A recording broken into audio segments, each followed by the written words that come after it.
Estamos iniciando mais uma viagem ao mundo da mitologia. Histórias Sagradas, um programa de José Carlos Sibila e Verônica Lopes. As religiões da Grécia e da Roma Antiga desapareceram. Já não mais pertencem ao universo da teologia, mas agora elas imperam no campo das artes, da psicologia e do bom gosto. Nesse sentido, são notáveis as produções antigas e modernas, vinculadas a ela e jamais cairão no esquecimento.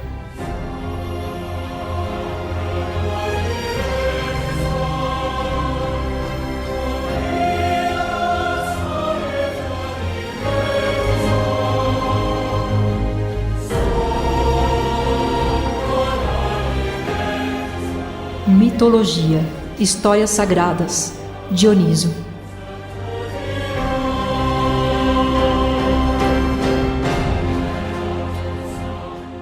Hoje vamos conversar um pouco a respeito de Dionísio. Sibila, por que ele era considerado como o deus que nasceu duas vezes? Duas versões diferentes contam histórias diferentes a respeito do nascimento de Dioniso, ou Dionísio. Ambas as versões consideram Zeus como seu pai, mas a mãe da então criança e as circunstâncias do seu nascimento é que são contadas com interpretações diferentes. E quanto à designação do seu nome, Sibila, como ele era chamado? Para os gregos, ele era conhecido como Dioniso. Já entre os romanos, ele era chamado de Baco. E ele representava exatamente o que, Sibila? A sua divindade tinha duas representações, o vinho e o teatro. E por que se fala tanto na loucura de Dioniso? Quando adulto, ele percorreu o mundo conquistando diversas outras regiões, como a Índia, por exemplo. Nestas viagens, ele reunia um grupo exótico de seguidores e ensinavam os homens a fazer vinho e apreciá-lo em festas, orgias e em danças nas quais os participantes eram tomados de uma loucura frenética. Essa era a loucura de Dionísio. Mas ele tinha muitos seguidores, não é mesmo, Sibila? Tinha sim, Verônica, tinha bastante seguidores. E um dos mais significativos e que viajava com Dioniso era Sileno, que era um sátiro sábio e que vivia bêbado. Durante suas viagens festivas, eles atraíam inúmeros seguidores, inclusive um temível grupo de mulheres chamadas Mênales, famosas por seus rituais com danças agitadas e até mesmo um pouco violentas. E Dionísio deu origem a muitas festas devido a isto, certo, Sibila? É verdade, e uma das mais importantes são as Dionísias, um festival de 3 dias de liberalidades e bebedeiras. É importante ressaltar que os ritos religiosos de Dionísio eram diferentes daqueles realizados para homenagear outras divindades do Olimpo. Em que os ritos dionisíacos eram diferentes dos demais deuses? Os ritos tradicionais honravam as divindades em templos especialmente construídos para essa finalidade. Já Dionísio gostava de vagar entre as pessoas e celebrava seus cultos em lugares abertos, como nos bosques, por exemplo. E nas festas dionisíacas, a divindade e os adoradores se tornavam uma única entidade. E as mulheres tinham um papel preponderante nessas festividades, não é mesmo? Isso com certeza. Embora todos fossem convidados para as dionisíacas, as mulheres eram sempre as mais animadas. E o vinho tinha uma função primordial nessa integração entre a divindade e as pessoas. Acreditava-se que o vinho dava às pessoas a capacidade de sentir a grandeza e o poder dos deuses. Por meio do vinho, os adoradores das divindades alcançavam o êxtase de que precisavam para se fundir com os deuses. Esses ritos eram realizados geralmente à noite, e tudo era permitido. Ainda que Dionísio gostasse de vagar pela terra e de passar o tempo com os mortais, ele tomou seu lugar no Olimpo e é uma das 12 divindades primordiais. Muito bom, Sibila. Mas agora vamos nos despedindo de Dionísio, ou Baco, e suas festividades. Até a próxima, sempre aqui pela Rádio USP. Até a próxima e uma taça de vinho dionisíaco para os ouvintes.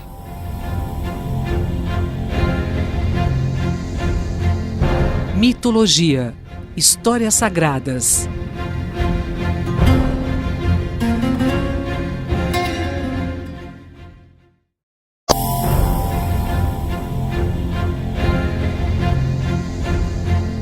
Estamos iniciando mais uma viagem ao mundo da mitologia.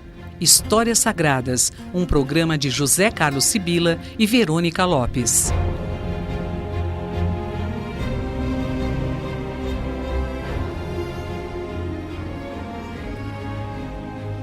A mitologia não tem uma única fonte. Os mitos se desenvolvem uma vez que são contados e recontados. Eles são transmitidos de uma geração para outra.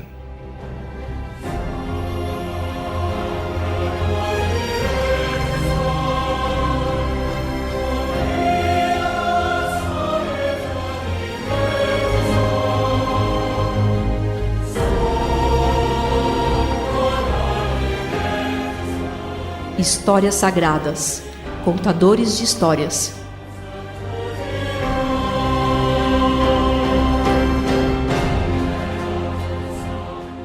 Hoje vamos conversar um pouco não dos mitos, mas daqueles que contam as histórias dos mitos. Sibila, é grande a relação de autores que narram essas maravilhosas histórias. É verdade. E esses autores proliferaram não só na Antiguidade Clássica, mas hoje em dia essas histórias servem de suporte para inúmeras obras. Mas no programa de hoje vamos ficar com os clássicos, certo? O que já não é pouco. Esses poetas e dramaturgos eram verdadeiros best-sellers na época. Então vamos começar por Homero. Sim, e é um bom começo porque Homero é considerado o maior poeta do mundo antigo. Na verdade, ele é considerado o maior poeta do mundo antigo e, mais que isso, ele é um dos mais influentes artistas do mundo literário até hoje.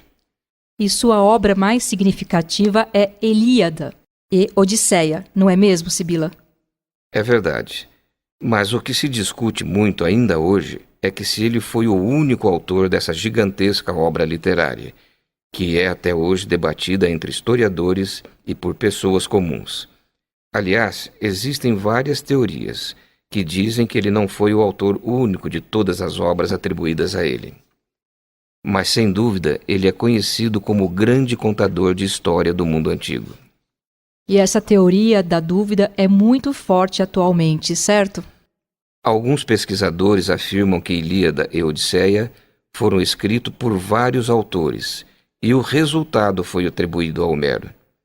Pessoalmente, eu acho que o que importa é que esse poema seja lido para o engrandecimento intelectual e humano das pessoas. Isso é muito importante.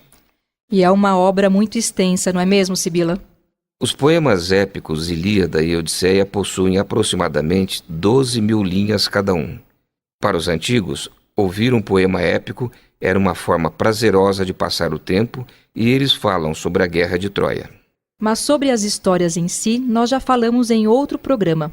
Hoje vamos nos ater sobre os contadores dessas histórias. Quem mais foi um grande contador de histórias, Sibila? São muitos e precisaríamos de muitos programas para falar um pouquinho que fosse de todos eles. Mas vamos citar Ésquilo, por exemplo. E quem foi Ésquilo? Se Homero foi o grande nome da literatura, Ésquilo foi um dos destaques na arte do teatro e se tornou um dos maiores escritores de tragédias. Ele participou diversas vezes das festas dionisíacas, que eram festivais de teatro em homenagem ao deus do vinho. Acredita-se que Ésquilo venceu pela primeira vez o festival de teatro em torno de 499 a.C. Posteriormente, ele venceu esse festival inúmeras vezes, mas uma das vezes ele foi derrotado pelo seu próprio protegido e aluno Sófocles. Me fale então, Sibila, para finalizar, um pouco de Sófocles. Sófocles, como eu já disse, foi aluno que suplantou o mestre e é considerado o maior autor das tragédias gregas. Graças a Sófocles, o caráter de Édipo é universalmente conhecido e criou 3 tragédias mais famosas: Édipo Rei, Édipo em Colono e Antígona, que são textos encenados até hoje no mundo todo. Estima-se que Sófocles tenha escrito em torno de 123 peças, mas hoje somente 7 delas sobreviveram intactas. Em geral, seus textos sugerem que é por meio da dor e do sofrimento que as pessoas se tornam mais humanas. Sófocles deu uma contribuição fundamental para a literatura e o teatro e para a compreensão da mitologia. Com certeza, ele foi um dos grandes contadores de história. No programa de hoje, nós ficamos conhecendo um pouquinho dos contadores de história da Grécia Antiga. No próximo programa, outros deuses, heróis e suas histórias. Até a próxima. Até a próxima, sempre aqui pela Rádio USP.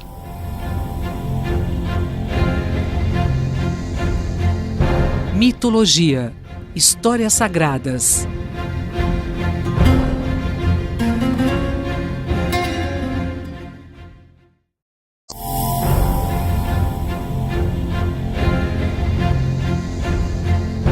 Estamos iniciando mais uma viagem ao mundo da mitologia. Histórias Sagradas, um programa de José Carlos Sibila e Verônica Lopes.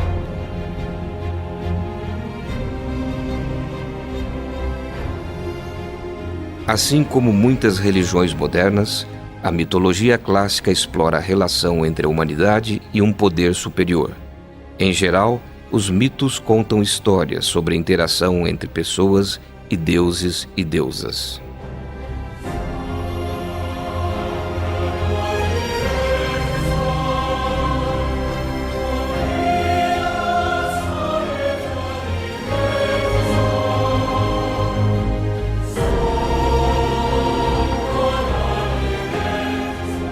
Mitologia, histórias sagradas, os gigantes.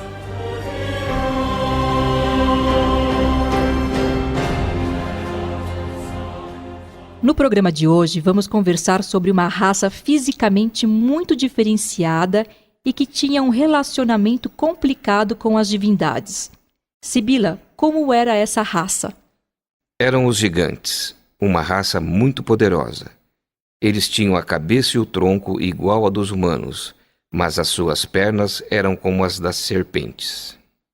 Eles eram mesmo enormes e tinham cabelos e barbas bem grossos e rebeldes. E com essas características físicas, eles amedrontavam a todos, correto?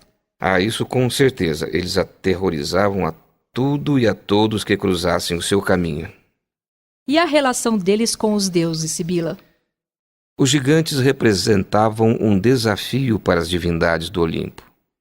Além de poder e força colossais, eles não podiam ser mortos por um deus que contra eles lutasse sozinho. Então, como eles deveriam ser enfrentados?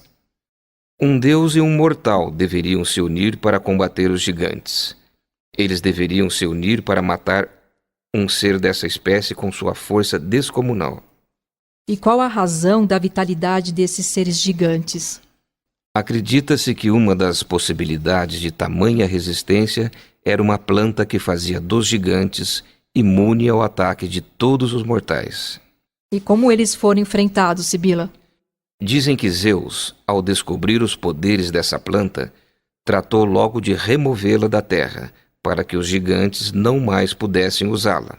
Nos dias de hoje temos inúmeros exemplos na literatura e em outros suportes comunicacionais de personagens que têm sua força aumentada ao ingerir plantas e alimentos especiais. Mas vamos ficar nos gigantes da antiguidade, Sibila. Por que os deuses lutavam contra eles?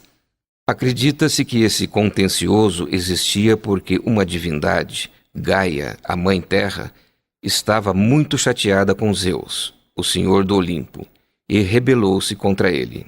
E qual a razão dessa rebelião entre as divindades? Zeus mantinha os filhos de Gaia presos. Os filhos dela eram os titãs. Então Gaia reuniu os gigantes para vingar-se de Zeus e liberar os seus filhos. Então, aí começou a maior batalha de todos os tempos. Os gigantes contra os deuses do Olimpo, certo? Exatamente. Os gigantes bombardearam os céus com rochas e árvores em chamas. Uma ação que rapidamente atraiu a atenção dos deuses que começaram a reação. E no final, Sibila, quem venceu essa guerra? Os deuses ou os gigantes da terra? Os deuses tiveram muitas dificuldades e Zeus resolveu consultar o oráculo, que o alertou para que vencer os gigantes da terra, ele precisaria de contar com a ajuda de um mortal. E quem foi esse mortal que se uniu aos deuses para derrotar os gigantes? Seu nome era Hércules, e com sua ajuda os deuses do Olimpo derrotaram o inimigo e venceram a guerra depois de muitos esforços. A mitologia grega é rica nestas figuras de porte e força descomunal, que às vezes desafiam os deuses. Muito bom! Hoje nós conhecemos um pouco dos temíveis gigantes. Até o próximo programa, sempre aqui pela Rádio USP. Até a próxima. Até a próxima!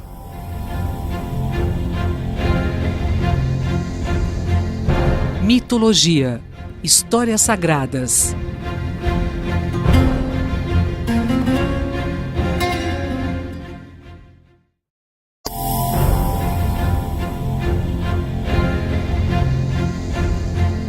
Estamos iniciando mais uma viagem ao mundo da mitologia. Histórias Sagradas, um programa de José Carlos Sibila e Verônica Lopes. No princípio não havia nada além de um turbilhão vazio. Era o caos no princípio dos tempos. Mas desse caos, desse vazio, surgiu uma força criadora, Gaia, também conhecida como a Mãe Terra.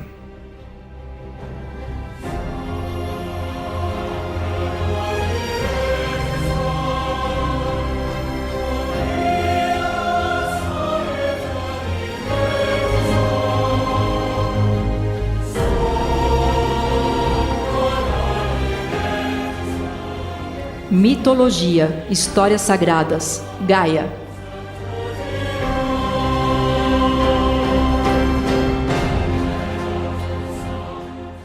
Hoje vamos conversar um pouco a respeito de uma divindade que está muito ligada a nós. Sibila, quem é essa divindade? Essa divindade é Gaia, uma força criadora que muitos dizem ser a Mãe Terra.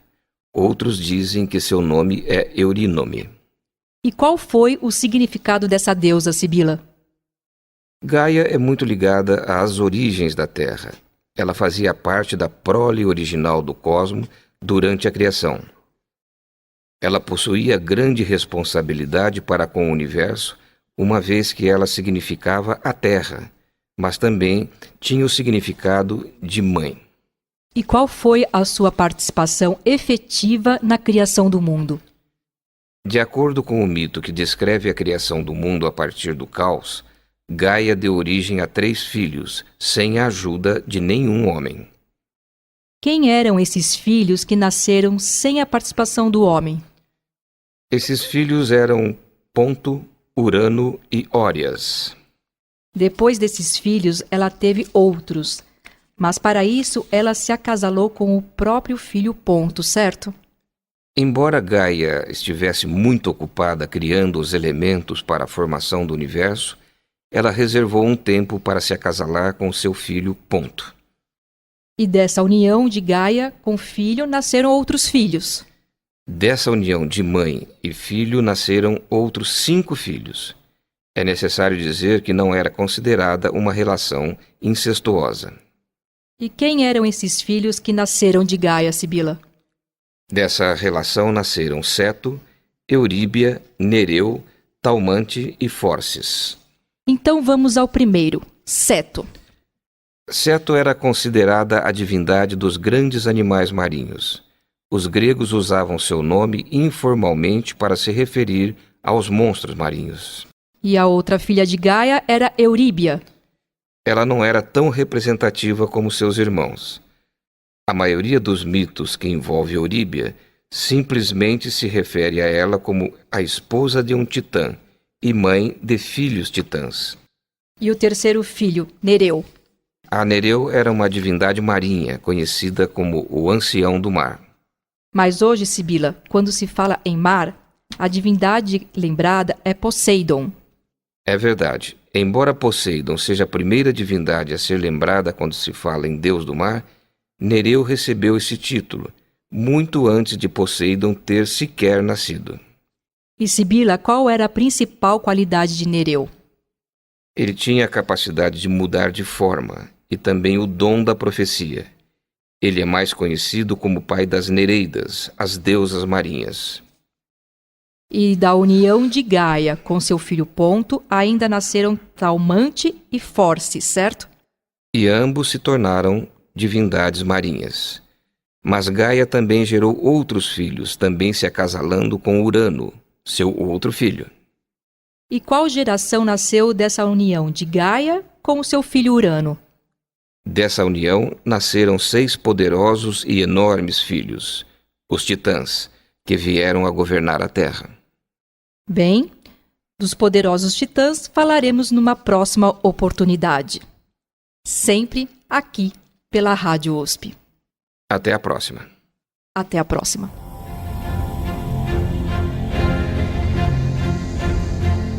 Mitologia, histórias sagradas.